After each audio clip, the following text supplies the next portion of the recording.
Already time for Coffee Talk with Kaima. I hope you guys are doing okay today, and super excited to be here with you today. Really excited, actually.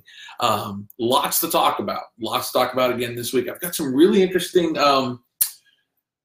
statistics, thoughts about what's happening in the real estate market, what you can expect in 2020, and just kind of what's happening right now.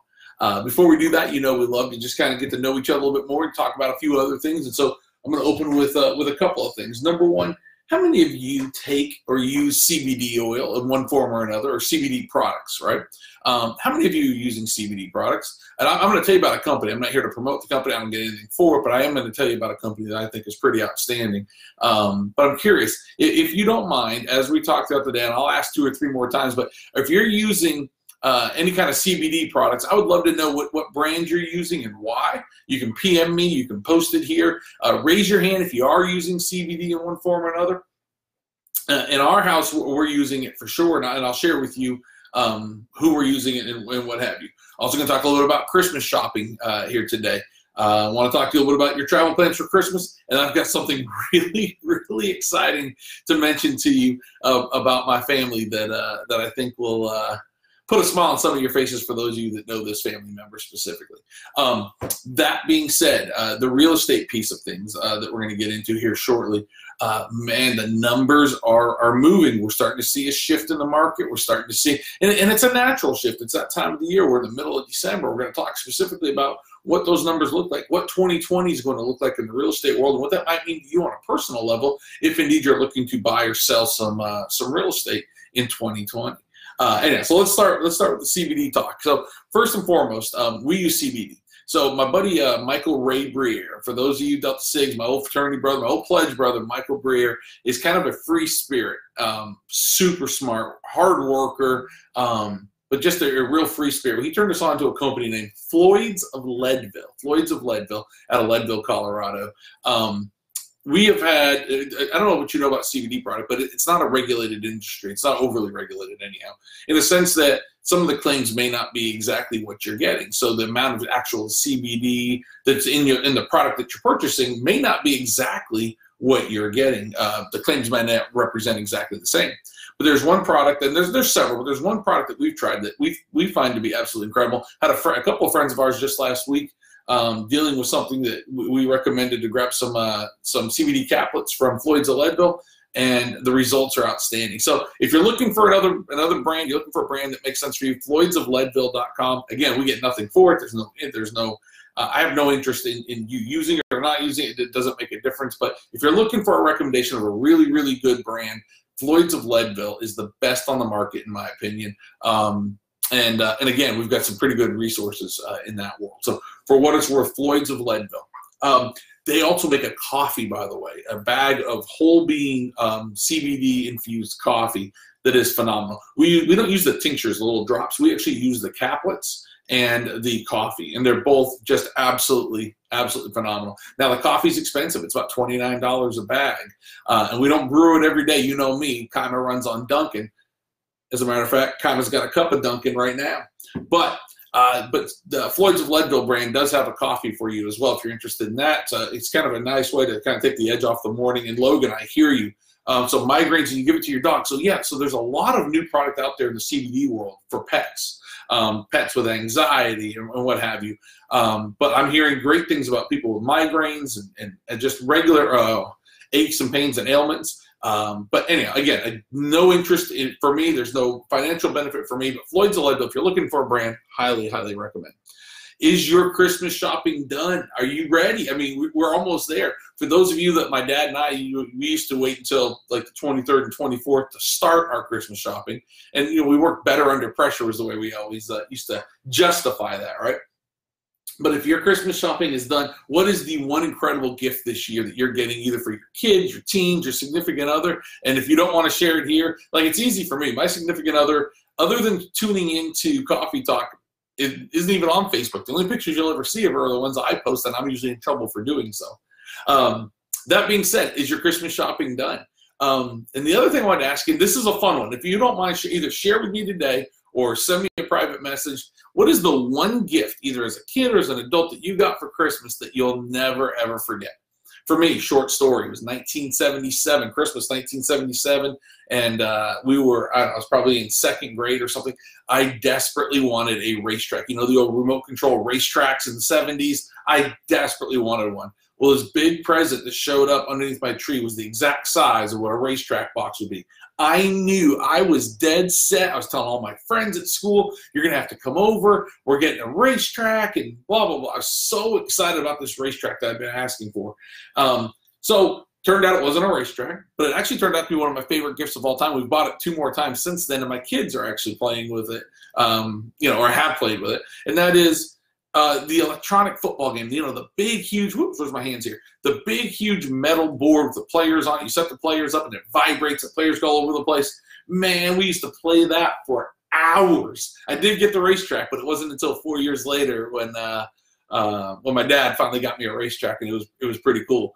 But that was a really, really neat Christmas. Logan, you had a custom wood flag made for I think I remember that. That's really cool. That is really, custom gifts are always really, really fun. Number one Christmas gift purchased in 2018. Care to guess what it was?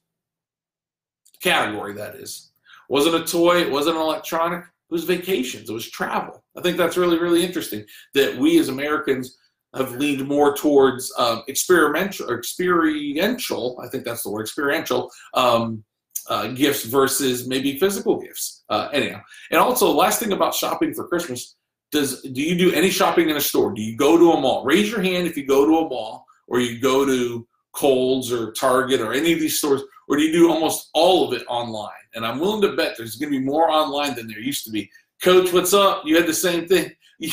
Yes. So I got lucky. The year I got it, my parents actually got me the Raiders to go with the Cowboys and the Steelers because they played in the Super Bowl. That's awesome, buddy. That's a great game. I think Camden's actually asking for it for Christmas this year again. And like I said, we've had 2 or 3 versions of it. All right.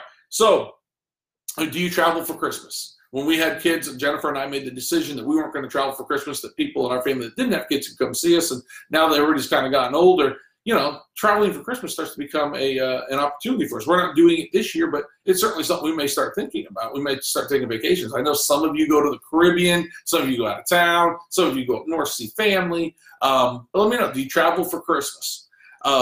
We just went back to the greatest little town in the world, Orange, Massachusetts, for Thanksgiving, and so we won't be traveling for this Christmas, but, you know, for future years, that might be something we do.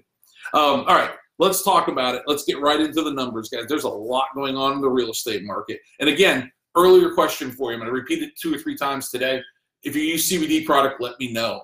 If you haven't, if you're just logging in now, rewind this when we're done and listen to my recommendation on CBD products. All right, let's talk about numbers. Guys, the numbers are changing. There's no question about it. Let's talk about locally and then let's talk about nationally. There's some information here that I think any one of you, whether you're here or in Massachusetts, California, Indiana, wherever you are right now, that are going to pertain to you. But let's talk local numbers first for those of you here in the Triangle. Guys, 7,500 homes are available for sale, actively in the market as of about 2 o'clock yesterday afternoon. 7,545 to be exact. And exactly 6,000 additional homes are under contract for a total of 13,500 homes in the market right now for sale.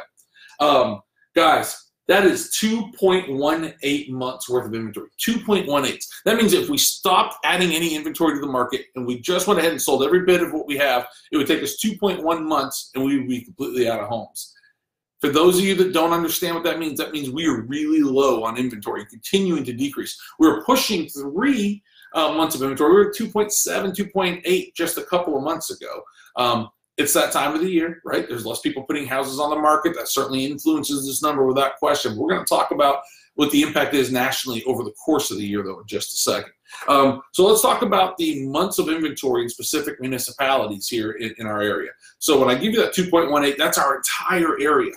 Raleigh specifically, right in Raleigh, if you have a Raleigh address, you have 1.6 months worth of inventory. 1.6. Think about that for just a second. Wake Forest, you're at 2.8. Apex at 2.1. Holly Springs at 2.9. Cary at 1.7. Fuquay at 2.1, which is our market average. Nightdale at 1.6. And finally, the Wendell-Zebulon combined market at 2.1. So there you go, guys. All those numbers, every one of those numbers is down to 2019 lows. We haven't seen levels like this since January. Stands the reason. Again, it's that time of the year where we drop. The numbers are a little bit lower than they were a year ago. Let's talk about what the national numbers look like. All right, let's talk about what the National Association of Realtors is saying. Excuse me for just a second. And again, this is not the CBD-infused coffee. This is just truly Dunkin' Donuts, which I still think is one of God's gifts to us. National Association of Realtors has just recently released their numbers. We're down 3.5%, or excuse me, up 3.5% in price. Your average price of your home has gone up 3.5% over the course of a year. That's year over year. However, inventory is down 4.3% year over year. So let's think about that for a second. It makes complete sense, right? When there's less inventory, pricing goes up. It's supply and demand. You learned about this in microeconomics many, many years ago in high school. When supply goes down, prices go up. Let's talk specifically about a real key buzzword in the market right now, the affordability. Right? Let's talk about affordable homes. And affordable homes in your market might be different than they are in ours, but the National Association of Realtors uses $200,000 as the point of affordability. Okay, anything below $200,000 is considered an affordable home. We typically look at $250,000, but let's look at their numbers. So entry-level homes at $200,000 and below are down. And the amount of home sales and the amount of inventory is down 8% in 2019. That is much lower than the inventory that's down 4.3% overall. It is the driving force. There are less affordable homes, not only in our market, but in all markets across the country. Now, what does that mean? And are builders only building to the higher end homes? Listen, builders own companies in order to make a profit. No different than you and the company you either own or work for. You're in business to make a profit. Do they want to be good stewards of our community? Absolutely they do. The builders don't make the decision in and of themselves. They don't operate in a bubble. Do they make the decision of what they're going to buy and sell for? Certainly they have some influence in that number. But do you think that they would love to sell homes at $200,000? Of course they would, because they would sell like popcorn. Here's the challenge: the affordability of the land. So we, as individual landowners, right, you, me, whoever owns the land, we can't ask them to sell their land for less than it's worth, right? That just doesn't make sense. So they have to sell the land at a certain price. The builder has to buy the land at that price. When the builder buys the land at that price, there are fixed costs, and that are the development costs. And those development costs now have to be turned into profits, right? There's got to be some room for the builder to do what they do and pay everybody, because you like to get paid for your job. So now the builder's got to build houses at a certain price point. Well, they don't want to raise the prices. They want to build in a market that makes sense. And so it's the land cost. It all starts with the landowners, who I'm not blaming. Don't get me wrong. Listen, if you own a piece of land and it has value, sell it for as much as you can sell it for. That's capitalism, right? So some of you feel like, and I am not getting political here. Please understand that I do have political opinions, but I'm not going to share them here. The fact is, the only place that we can find that could help soften those numbers, if the seller of the land is selling the value, or excuse me, selling the land at a certain value, and the builders buy it at that value, and then have all their fixed costs and then profit margins built in, where's the only soft spot? And that is in the fees and that the municipalities charge. Right, the municipalities get fees for everything, and they have to. That's how they make money. You have to remember, government doesn't make money. They create money one of two ways: through fees and taxes. So we can either raise our taxes or charge more fees to people, and that's the only way government makes money. And again, I'm not getting political here. So if the government needs to make money because we, on our Wake Forest Community Information page or wherever you live, are complaining about the condition of our roads, whether we're getting garbage service or not, whether we're getting, all the services that we expect from our towns have to be paid for, and they pay for them through these fees and through these taxes. So we either pay more taxes or the builders pay more fees. If the builders pay more fees, that gets passed on to you as a consumer, and houses that were once affordable are no longer affordable. Can you see the conundrum? Can you see the challenge here? So for those of you that say builders need to build more affordable homes, you're exactly right. You're 100% right. The question is how, right? So we were once told, I'm sure everybody's heard this before, don't show up with a complaint, show up with a solution to your complaint. Unless we can find somewhere, and again, some municipalities, I'm proud to say the town of Wake Forest is working with a builder that we're involved with, that we're going to be bringing about 15 affordable living homes to the market, and it's a public-private partnership, and we're grateful for the town of Wake Forest for having some forward thinking there, right? But it's at a cost to the town of Wake Forest. But the town of Wake Forest realizes that there is a need. But that's the only way that kind of gets done right now, unless you want to go way out where there are no amenities, where there are very few, very little infrastructure, and you can buy land dirt cheap. But people don't want to live there; they want to live near things. And so, please understand the conundrum. So let's keep talking about the market. It's great right now if you want to sell your house, for sure. If you want to buy a home right now, it's certainly much more challenging. So 2019 was marked with several things, right? It was marked with historically low interest rates, increase in pricing of our homes, right? The value of our homes. It was also marked with inadequate inventory levels, and finally, crumbling affordability, the things we just talked about. Guys, I'm here to tell you that the experts that are out there, those of us that are in the industry, in addition to the mortgage people we speak to, the builders we're talking to, we are all expecting 2019 to have a really bad word when it comes to business, and that is flat. Except in the real estate business, because in this business right now, things have been so good, even flat is good. So while we think that the mortgage rates are going to remain low, we think inventory is going to remain low, we think pricing is going to continue to go up, we think affordability is going to continue to be an option, we expect 2020 to look an awful lot like 2019, which, if you're in our business, was a really good year. But if you're looking to buy a home, here's my advice to you. Do not hesitate when you find one that you like, especially the lower price points, under $400,000, under $350,000. Do not hesitate to buy in 2020. Those of you that hesitated in 2019 learned a valuable lesson that you found yourselves in bidding wars or didn't get the house you wanted because somebody else came in and just took it out before you could act. So my advice to you, if you're buying a home in 2020, especially under $400,000, if you find one you like, jump, don't wait. So they interviewed 6 economists, and these economists were saying all these exact same things. Where people moving to or going to move to is going to continue to be more of the same. They're moving away from the coastal regions, especially the northern coastal regions and the western coastal regions, and they're moving south, and they're moving to the Midwest. Cities that were specifically pointed out: Charleston, Cincinnati, Indianapolis, Detroit, Cleveland, Tampa, Charlotte, Raleigh, Nashville. Cities that were pointed out in a recent study as to places that people are moving to.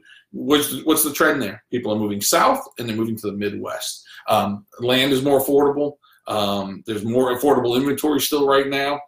There's all sorts of reasons for that. So our coastal regions, our northern regions are going to, I think, continue to see a mass exodus. And then finally, the last point I want to leave you with, especially if you're a real estate agent, think about this.